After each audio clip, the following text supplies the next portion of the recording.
हरिओम, जय श्री कृष्ण, राधे राधे, जय योगेश्वर। बंशीधरम तोत्रधरम नमामि मनोहरम मोहहरम च कृष्णम मालाधरम धर्मधुरम धरं च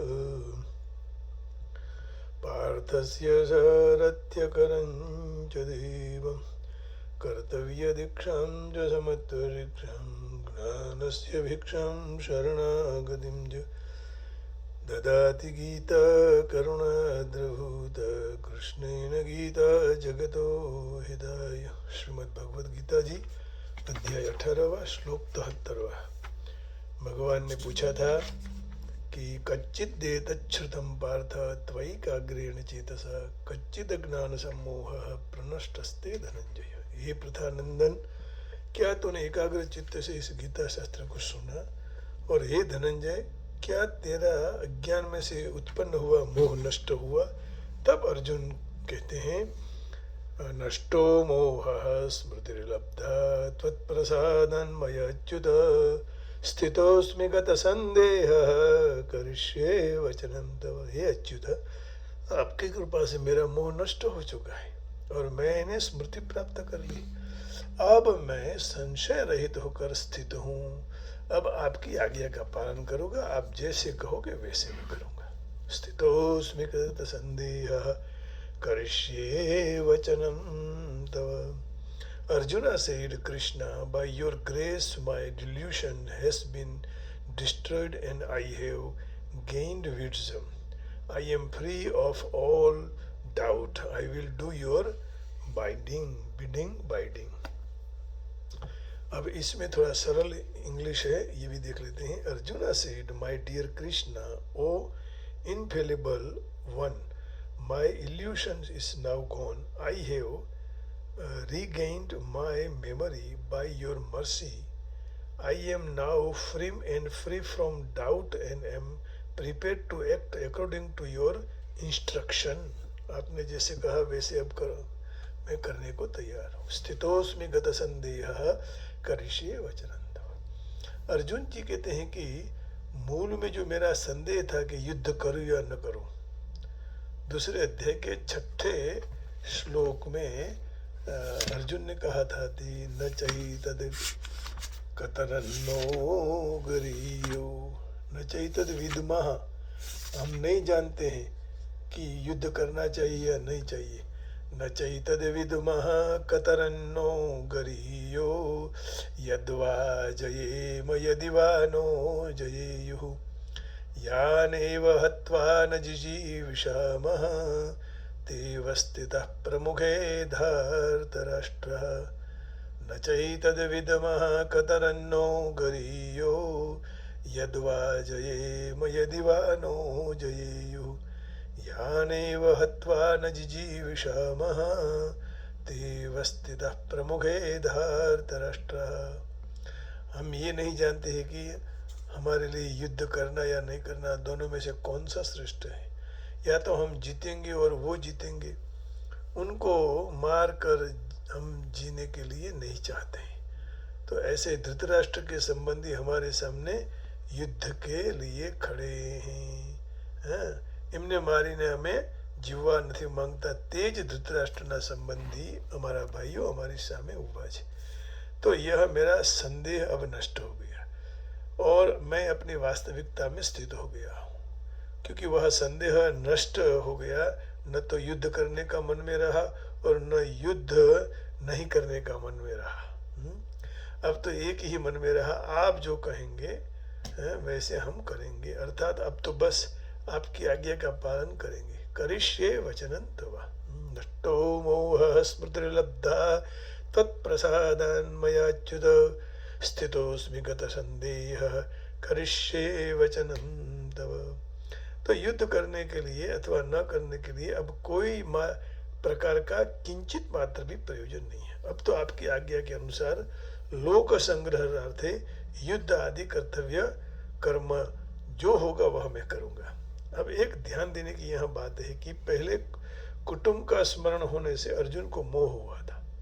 उस मोह के वर्णन में भगवान ने सारी प्रक्रिया बताई कि विषयों के चिंतन से आसक्ति, आसक्ति से कामना, और कामना से क्रोध, क्रोध से मोह, मोह से स्मृति भ्रंश, स्मृति भ्रंश से बुद्धिनाश और बुद्धिनाश से पतन होता है। क्रोधात् भवति सम्मोह, सम्मोह स्मृति विभ्रम, स्मृति भ्रंशात् बुद्धिनाशो, बुद्धिनाशात् प्रणश्यति। ये सारा क्रम बताया।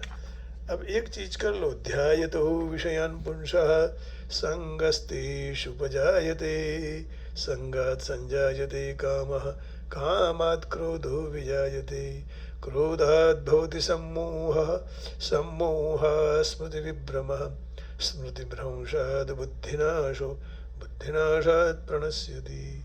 विषयों का चिंतन करने वाले मनुष्यों की उस विषयों में आसक्ति उत्पन्न होती है, और आसक्ति से कामना उत्पन्न, कामना में विघ्न आने से क्रोध उत्पन्न, क्रोध से मोह मूढ़ता, और मूढ़ता से स्मृति भ्रष्ट हो जाती है।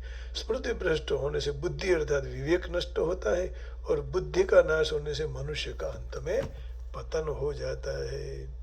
तो अर्जुन ने भी यहाँ जो प्रक्रिया को वही प्रक्रिया को याद देते कहते हैं कि अब मेरा मोह नष्ट हो गया है, और मोह से जो स्मृति भ्रष्ट होती है वह मुझे स्मृति भी मिल गई। नष्टो मोह स्मृतिर्लब्धा त्वत्प्रसादान्मयाच्युत, स्थितोऽस्मि गतसन्देहः करिष्ये वचनं तव। स्मृति नष्ट होने से बुद्धि नाश हो जाता है। उसके उत्तर में अर्जुन कहता है कि मेरा संदेह भी चला गया। गत संदेह ध्यायतो विषयान् पुंसः, इसका जवाब दे रहे हैं वो अर्जुन जी भगवान कृष्ण जी को। ध्यायतो विषयान् पुंसः संगस्तेषुपजायते, संगात् संजायते कामः, कामात् क्रोधो विजायते, क्रोधात् भवति सम्मोहः, सम्मोहः स्मृति विभ्रमः, स्मृति भ्रंशात् बुद्धिनाशो, बुद्धिनाशात् प्रणश्यति। तो बुद्धिनाश से पतन, और उसके उत्तर में कहते हैं कि मैं अपनी स्वाभाविक स्थिति में स्थित हूँ, स्थितोऽस्मि गत संदेह। इस प्रक्रिया को बताने में अर्जुन का तात्पर्य है कि मैंने आपके मुख से ध्यान पूर्वक गीता को सुना है, तभी तो आज सम्मोह सम्मोह का कहाँ प्रयोग किया है, सम्मोह की परंपरा कहाँ कही गई है वो मुझे याद है, परंतु मेरा मोह नष्ट होने में आपकी कृपा का ही कारण है, और कोई कारण नहीं। जब तक उसकी कृपा न हो तब तक कुछ नहीं हो सकता है। अनुदीन बढ़ूं अनुग्रह तो रे, उसी को याद करते रहो, नित्य अनुग्रह बढ़ता रहेगा। लेकिन वहां का यहीं का दोनों का विषय भिन्न भिन्न प्रतीत होता है। सीताराम चरण रति मोरे, अनुदीन बढ़ूं अनुग्रह तोरे। श्री राम जय राम, जय जय राम, श्री राम जय राम, जय जय राम। श्री राम जय राम, जय जय राम, श्री राम जय राम, जय जय राम। तो यहाँ सम्मोह मूल अज्ञान का वाचक है, फिर भी वहाँ गहरा विचार किया क्या गया तो वहाँ भिन्नता नहीं दिखाई देती है। वहाँ का विषय ही यहाँ बताया है। दूसरे अध्याय के 61 से 63वें श्लोक तक भगवान ने यही बात की कि इंद्रियों को वश करके अर्थात संसार से विमुख होकर केवल मेरे परायण होने से बुद्धि स्थिर हो जाती है। अब दूसरे अध्याय का 61 वहाँ से आप देखेंगे तो भगवान ने कैसे कैसे हमारी बुद्धि उसमें स्थित हो। तानि सर्वाणि संयम्य युक्त आसीत मत्परः, वशे हि यस्येन्द्रियाणि तस्य प्रज्ञा प्रतिष्ठिता। कर्मयोगी साधक को समस्त इंद्रियों को वश में करके मेरे परायण होकर बैठना चाहिए, क्योंकि जो साधक की इंद्रियां वश में होती है तो उसकी बुद्धि स्थिर हो जाती है। तो बुद्धि स्थिर होने के लिए सारी इंद्रियां भगवान को, फिर ध्याय तो विषयान् पुंसः की बात की। तो इन दोनों से पता लगता है, दोनों पद्यों से, तीनों पद्यों से, कि बुद्धि स्थिर करनी है तो भगवान के चरण में अपना मस्तक, अपना सब भाव जो कहे वो स्वीकार कर लो, सरेंडर हो जाओ, बस शरणागति स्वीकार लो। इसलिए भगवान ने कहा ना कि सर्वधर्मान परित्यज्य मामेकं शरणं व्रज अहं त्वा सर्वपापेभ्यो मोक्षयिष्यामि मा शुचः। तो मेरे परायण होने से बुद्धि स्थिर हो जाती है, परंतु मेरे परायण न होने से मन में स्वाभाविक ही विषयों का चिंतन होता है। विषयों का चिंतन होने से पतन होता है, क्योंकि आसुरी संपत्ति है। परंतु यहाँ उत्थान की बात बताई है। संसार से विमुख होकर भगवान के सम्मुख होने से मोह नष्ट हो जाता है। इसलिए कर्मकांड में भी आता है, मम सम्मुखो भव वरदो भव कल्याण करता भव, है ना। तो क्योंकि यह दैवी संपत्ति है, तात्पर्य यही हुआ कि वहां भगवान से विमुख होने से इंद्रिय और विषय को परायण होना पतन का कारण है। भगवान से विमुख होकर इंद्रियों को सन्मुख होंगे, तो यहाँ भगवान के सम्मुख होते ही भगवान के साथ वास्तविक संबंध की स्मृति देने में भगवत कृपा ही कारण है। स्मृति भगवान से मिलती है, तो भगवान ही कहेंगे हैं कि स्मृति अपोहनम, जो याद भी मैं देता हूँ, भूलवा भी मैं देता हूँ। तो वो हम भजन नहीं करते हैं तो भूल जाते हैं। तो भगवत कृपा से जो काम होता है वह श्रवण, मनन, निधिध्यासन, ध्यान, समाधि आदि साधनों से नहीं होता। क्योंकि अपना पुरुषार्थ मानने में जो कोई साधन किया जाता है, वह साधन में अपना सूक्ष्म व्यक्तित्व अर्थात अहम भाव रहता है। तो जो व्यक्तित्व साधना में अपना पुरुषार्थ न मानकर केवल भगवान कृपा मानने से दूर हो जाता है। जे व्यक्तित्व साधना में પોતાનો પુરુષાર્થ ન માનીને કેવલ ભગવત કૃપા માનવાથી દૂર થાય। શું દૂર થાય? મોહ દૂર થાય।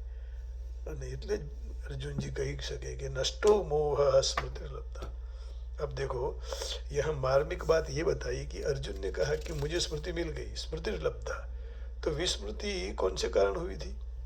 तो जीव असत के साथ तादात्म्य मानकर असत की प्रधानता मान लेता है, इसी से ही अपने सत्स्वरूप की स्मृति हो जाती है। हम भगवान के हैं ये हम भूल जाते हैं। ममैवांशो जीवलोकः जीवभूत सनातनः मनष्ठान इंद्रियाणि प्रकृति स्थान कर्षति। तो विस्मृति होने से उनको असत की कमी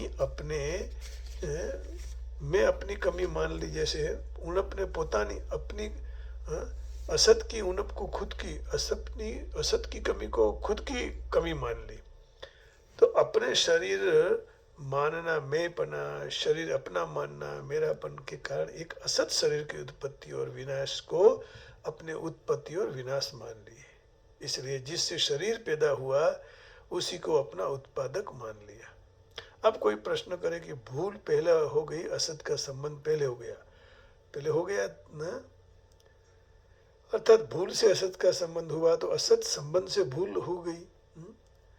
अर्थात भूल थी असत नो संबंध थयो कि असत ना संबंध थी भूल थी?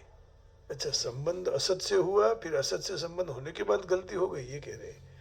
तो उसका उत्तर यही है कि अनादिकाल से जन्म मरण के चक्कर में पड़े हुए जीव को जन्म मरण से छुड़वाकर हमेशा के लिए अत्यधिक सुख करने के लिए, केवल अपनी प्राप्ति करवाने के लिए भगवान ने जीव को मनुष्य शरीर दिया।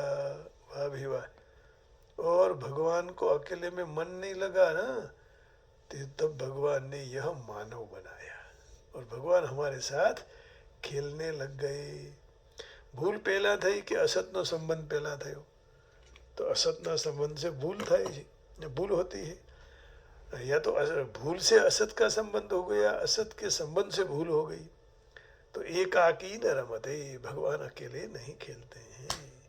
भगवान ने इसलिए मनुष्य शरीर दिया हमारे साथ खेलने के लिए, और वो भी इस जीव को मुक्ति दिलाने के लिए दिया। बृहदारण्यक में 1:4-3।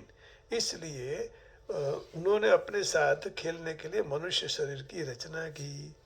और खेल तभी ही हो सकता है कि दो खिलाड़ी हो, जब दोनों तरफ से खिलाड़ी स्वतंत्र हो। इसलिए भगवान ने मनुष्य शरीर देने के साथ साथ स्वतंत्रता भी दी, विवेक सत असत का ज्ञान भी दिया। दूसरी बात, जो उनको स्वतंत्रता और विवेक न मिले होते तो पशु की तरह होते, उसमें मनुष्यता की किंचित मात्र कोई विशेषता न होती। विवेक के कारण सत असत को जानकर मनुष्य मिली हुई स्वतंत्रता का यदि दुरुपयोग करता है तो असत में संसार का भोग संग्रह के सुख में आसक्त हो जाता है। असत में आसक्त होने से भूल हो जाती है। असत को असत जानकर भी उसमें आसक्त क्यों हो जाता है? असत को असत जानकर भी, जैसे असत असत है, झूठ झूठ है, फिर भी झूठ में क्यों आसक्त होते हैं? गलती गलती है, पाप पाप है, फिर भी पाप में हम डूब जाते हैं, क्योंकि असत के संबंध से प्रतीत होने वाले तात्कालिक सुख की तरफ हमारी दृष्टि जाती है, परंतु उसका परिणाम क्या होगा उसकी तरफ वह अपनी तरफ दृष्टि रखता ही नहीं है। जो परिणाम के तरफ दृष्टि रखते हैं वे साधक होते हैं, और जो परिणाम की दृष्टि नहीं रखते हैं वे संसारी होते हैं। इसलिए असत के संबंध से भूल पैदा हो गई, ऐसा पता कैसे लगेगा, है ना? परिणाम पर दृष्टि रखनी चाहिए। यदि परिणाम पर दृष्टि रखेंगे तो साधक बन जाएंगे, और नहीं रखेंगे तो फिर तो संसारी है ही। जब वह अपने अनुभव में आने वाले असत की आसक्ति का त्याग करके परमात्मा के सम्मुख हो जाए, तब यह भूल दूर होकर स्मृति जागृत हो जाती है। इससे सिद्ध हुआ कि परमात्मा से विमुख होकर जानने के बाद भी असत में आसक्ति कर ली है, और वही भूल हो गई है। परिशिष्ट में भी यही कहा कि लौकिक स्मृति तो विस्मृति की तुलना से कहने में आई है। लौकिक स्मृति तो विस्मृतिની સરખામણીથી કહેવાય છે, परंतु अलौकिक तत्व की स्मृति विस्मृति की तुलना में नहीं बल्कि अनुभव रूप है, और तत्व की निरपेक्ष स्मृति अर्थात अनुभव को ही यहाँ स्मृति लब्ध कहा गया है। कर्म योग और ज्ञान योग में स्वरूप के साथ नित्य योग है, और भक्ति योग में भगवान के साथ नित्य योग है। तो कर्म योग और ज्ञान योग में स्वरूप के साथ नित्य योग, और भक्ति योग में भगवान के साथ। तो भक्ति योग सर्वोत्तम है। तो वास्तव में तत्व की स्मृति नहीं होती है बल्कि विमुखता होती है। तो तात्पर्य युवा के पहले ज्ञान था, फिर उसकी विस्मृति हो गई। इस तरह तत्व की विस्मृति नहीं होती है। इसकी ज्ञान होने के बाद नवीनता कुछ दिखाई नहीं देती है। अर्थात पहले अज्ञान था, अब ज्ञान हो गया, अब ऐसा कोई दिखाई नहीं देता। ज्ञान होने से ऐसा अनुभव होता है। ज्ञान तो सदा से था, मात्र उसके तरफ दृष्टि न थी। जो पहले अज्ञान था पीछे से ज्ञान हो गया, ऐसा मान लेंगे तो ज्ञान अनादि नहीं रहे। वास्तव में ज्ञान अनादि है। जो अनादि नहीं है वह मर्यादित है, इसलिए जो अनादि है वह अनंत है। तो अंत काल इस श्लोक को पूरा करेंगे। इसकी चर्चा आज थोड़ा प्रभुपाद जी का भी विचार तो पूरा हो गया था, लेकिन देख लेते हैं। यहाँ भी ये आ गया है कि भक्त भगवान के प्रति विशेष ध्यान कर भक्ति करते हैं तो भगवान उसके पर विशेष भाव से कृपा करते हैं। और भौतिक प्रकृति और सर्व जीवात्माओं के अधीक्षक हैं भगवान, अक्षय काल के नियंत्रक हैं, सब कुछ वही है।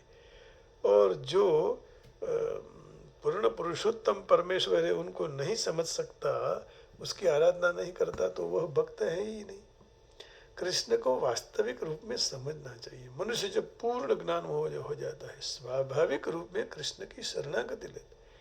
जब अर्जुन को समझ में आ गया कि पृथ्वी के अनावश्यक भार को कम करने की योजना थी, तब वह युद्ध करने के लिए तैयार हो गया और उसने बाण उठा लिए।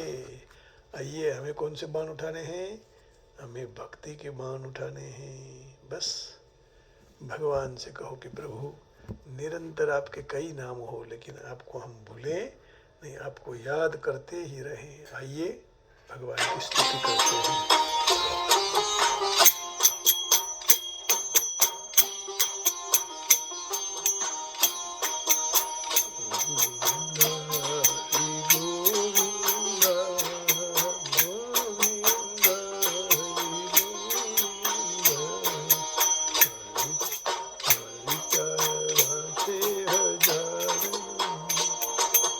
शयन में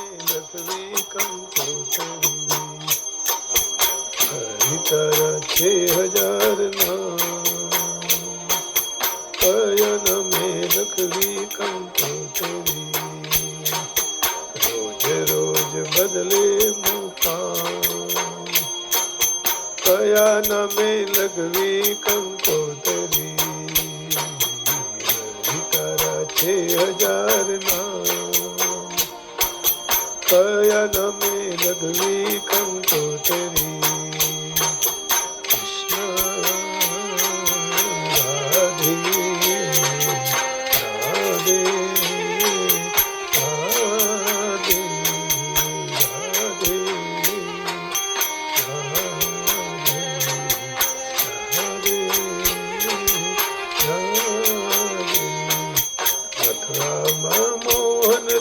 ગોકુળ ગોવાળિયો, મથુરામાં મોહન તું ગોકુળ ગોવાળિયો, દ્વારિકાનું રાય રણ ચોર,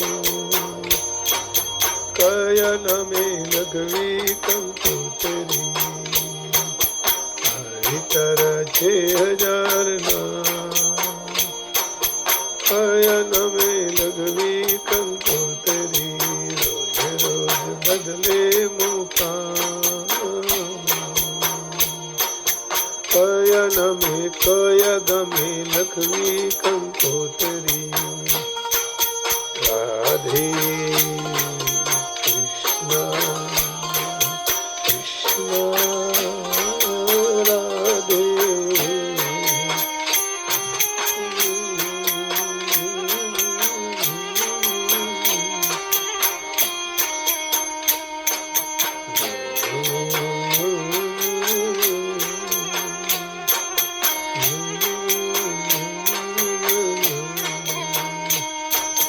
कोई सीताराम कहे, कोई राधे श्याम कहे, कोई सीताराम कहे, कोई राधे श्याम कहे, कोई कहे नंदनो किशोर,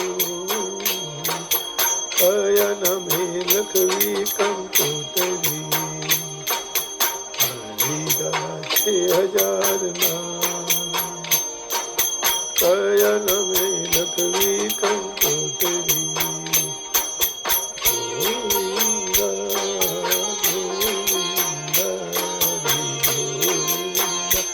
हरि गोपाल गोविंद, हरि गोविंद गोविंद, हरि गोपाल.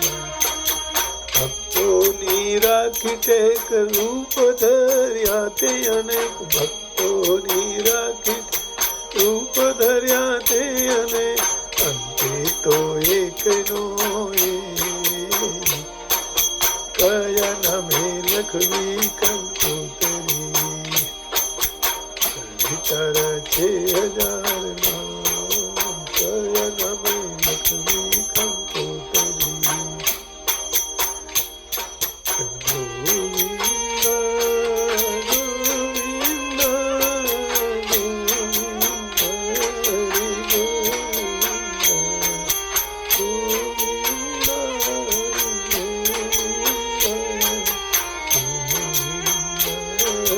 ગોવિંદ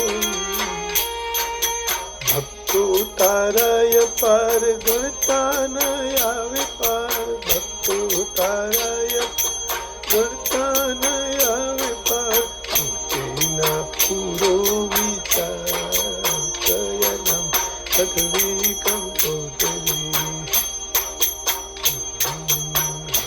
તારા 6000 નામ, કયા નામે લખવી કંકોતરી.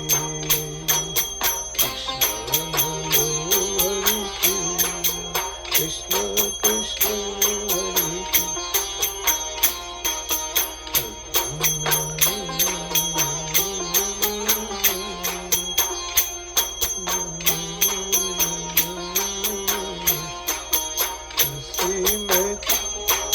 નરસિંહ મહેતાનો સ્વામી સાંભળ્યો, નરસિંહ મહેતાનો સ્વામી સાંભળ્યો, મીરાનો ગિરધર ગોપાલ, કયા નામે લખવી કંકોતરી તારા 6000 નામ કયા મેં લખવી કંકોતરી રોજ રોજ બદલે મુકામ કયા મેં લગવી કંકોતરી હરે હલો તારા 6000 નામ કયા મેં લખવી કંકોતરી